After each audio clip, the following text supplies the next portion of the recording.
Bagaimana pengaruh pengunduran diri Benny Gantz terhadap perang Gaza? Mantan jenderal dan pemimpin Partai Persatuan Nasional Israel, Benny Gantz telah mengundurkan diri dari kabinet perang dengan alasan kegagalan kabinet yang lebih luas dalam menyetujui rencana untuk Gaza setelah perang saat ini. Pada pertengahan Mei, Gantz mengajukan rencana 6 poin untuk pemerintahan Gaza di luar pertempuran. Saat itu dia mengatakan jika tidak disetujui dia akan mundur dari kabinet. Gantz dianggap relatif sentris dari saingan utama Perdana Menteri Benjamin Netanyahu. Berikut rincian kejadian tersebut dan dampaknya bagi Israel dan Palestina. Bagaimana pengaruh pengunduran diri Benny Gantz terhadap perang Gaza? 1. Membela kaum Yahudi ultra-ortodoks.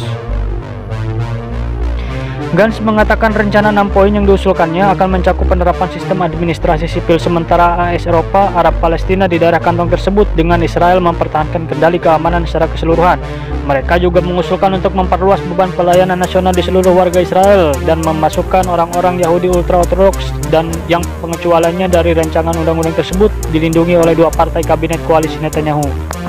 2. Netanyahu menentang rencana Gantz.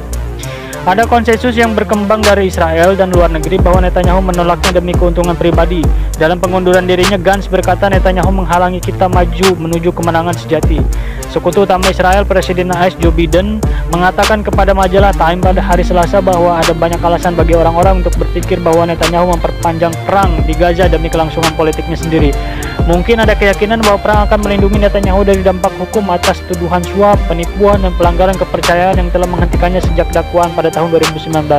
Mungkin juga rencana masa depan untuk Gaza dapat memecah kabinet koalisinya. Beberapa di antaranya ingin membangun pemukiman ilegal di sana, yang lain seperti Gantz ingin agar pemerintahnya dikelola oleh Satuan Tugas Internasional. Netanyahu yang berkampanye sebagai tuan keamanan mungkin juga berusaha menghindari kegagalan yang terjadi pada tanggal 7 Oktober ketika kelompok Palestina Hamas memimpin serangan terhadap Israel yang menyebabkan 1.139 orang terbunuh dan puluhan lainnya ditawan. 3. Kelompok sayap kanan ingin berkembang. Memberi mereka lebih banyak ruang untuk berkembang. Keluarnya Gantz dari kabinet perang yang terdiri dari dirinya, Netanyahu, dan Menteri Pertahanan Yoav Gallant membuka peluang bagi salah satu politisi sayap kanan yang diandalkan Netanyahu untuk mempertahankan kekuasaannya. Menteri Keamanan Nasional Itamar Ben-Gvir telah menyatakan minatnya pada kursi kabinet perang Gantz. Kemitraan ekstrim sayap kanan antara Ben-Gvir dan Menteri Keuangan Bezalel Smotrich sangat kuat.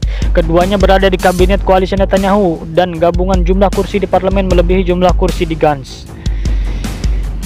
Meskipun Gantz merupakan penyeimbang politik yang tidak efektif, kepergiannya dari pemerintah akan menghilangkan suara keras yang kritis terhadap kelompok sayap kanan dari politik Israel.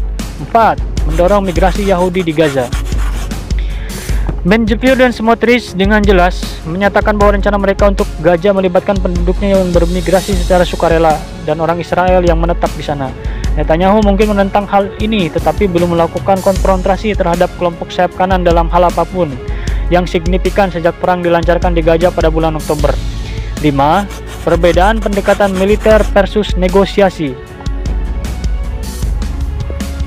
Masyarakat Israel tampaknya masih mendukung perang tersebut meskipun terdapat perpecahan politik, namun hanya sedikit yakin bahwa Netanyahu akan mencapai tujuannya untuk menghancurkan Hamas dan membebaskan para tawanan melalui cara militer. Setiap minggu puluhan ribu orang terkumpul di lapangan demokrasi di Tel Aviv dan lokasi lain di seluruh negeri untuk menuntut kesepakatan pertukaran untuk membebaskan para tawanan dan pemecatan Perdana Menteri Netanyahu.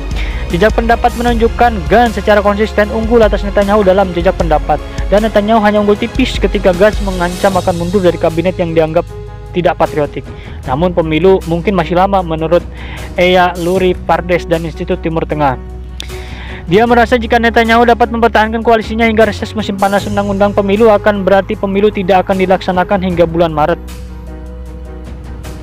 6. Menarik perhatian AS. Tidak ada indikasi bahwa pengunduran diri Gantz meskipun ia merupakan lawan bicara yang disukai Amerika Serikat tidak akan mengubah apapun. AS dan negara-negara barat terus memasok senjata dan dukungan diplomatik kepada Israel sejak mereka mulai membom Gaza pada bulan Oktober, mengabaikan tuduhan internasional mengenai genosida dan permohonan surat perintah penangkapan internasional terhadap Netanyahu dan Gallant. Bahkan penolakan nyata terhadap rencana gencatan senjata yang diajukan oleh Biden tidak banyak mengurangi dukungan AS terhadap Israel. Usai Benny Gantz mundur dari jabatan, Menteri Israel Ben Gvir beri jawaban menohok. Menteri Keamanan Nasional sayap kanan Israel Itamar Ben Gvir pada Senin 10 Juni 2024 menganggap pengunduran diri Menteri Kabinet Perang Benny Gantz sebagai peluang yang sangat besar untuk mencapai kemenangan di jalur Gaza. Rakyat Israel menginginkan kemenangan di selatan, rakyat Israel menginginkan kemenangan di utara. Rakyat Israel menghentikan kemanusiaan yang sebagian besar pada akhirnya jatuh ke tangan Hamas. Ini perilaku negara yang ingin menang, kata Ben Gvir kepada wartawan. Dia menambahkan bahwa partai kekuatan Yahudi yang dipimpinnya akan meminta kursi di kabinet perang. Solusinya adalah kita akan memasuki kabinet perang ini dan dapat memiliki pengaruh yang lebih besar lagi, tambahnya. Dikutip dari Middle East Monitor Selasa 11 Juni 2024. Sementara itu, Menteri Keuangan Bezalel Smotrich berpendapat bahwa pengunduran diri Gantz akan membantu Tel Aviv untuk bertindak lebih tegas terhadap otoritas Palestina. Anggota kabinet perang Gantz dan Edi Eisenkot keluar dari pemerintah darurat Israel pada hari Minggu 9 Juni 2024. Mereka menuduh Netanyahu menerapkan kebijakan yang sesuai dengan kepentingan politiknya. Mereka juga menyerukan pemilihan umum dini sesegera mungkin. Sebagai informasi, Israel telah menghadapi kecaman internasional di tengah serangan brutal yang terus berlanjut di Gaza sejak serangan kelompok Palestina Hamas pada 7 Oktober. Meskipun ada resolusi Dewan Keamanan PBB yang menuntut gencatan senjata segera.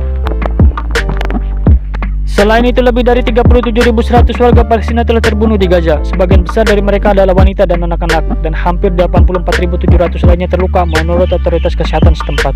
8 bulan setelah perang Israel, sebagian besar wilayah Gaza hancur akibat blokade makanan, air bersih, dan obat-obatan yang melumpuhkan.